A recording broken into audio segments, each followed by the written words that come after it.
అన్న ఇప్పుడే game changer movie చూసాను. మూవీ నేను ప్రీమియర్ షోకి వచ్చాను. మూవీ చూసిన తర్వాత నా ఒపీనియన్ చెప్పాలంటే it regular commercial plot movie అన్న. బట్ రామ్ చరణ్ గారి యాక్టింగ్ వేరే లెవెల్ ఉంది. Interval twist, second half Surya and వాళ్ళ వాళ్ళ వాళ్ళ వచ్చే సీన్స్ మాత్రం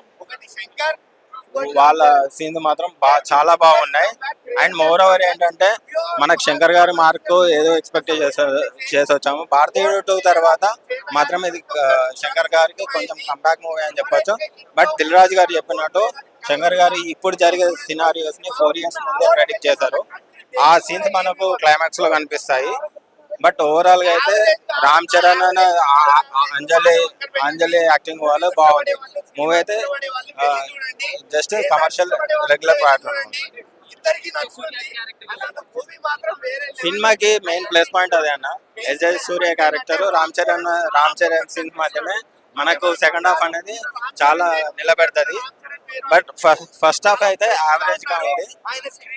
సెకండ్ హాఫ్ మాత్రం ఈ వీళ్ళ సీన్స్ వల్ల సినిమాని ఇంట్రెస్టింగ్ గా ప్లాటింగ్ ఉంటుంది.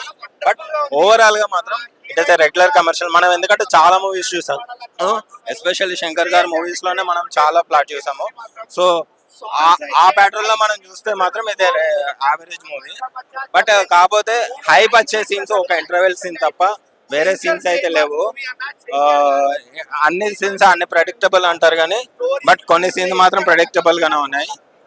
బట్ ఈ సంక్రాంతికి రాజు గారు చెప్పినట్టు కంబ్యాక్ తోట వచ్చారు. సో ఓవరాల్ గా ఆడియన్స్ అయితే ఎంజాయ్ చేస్తారు.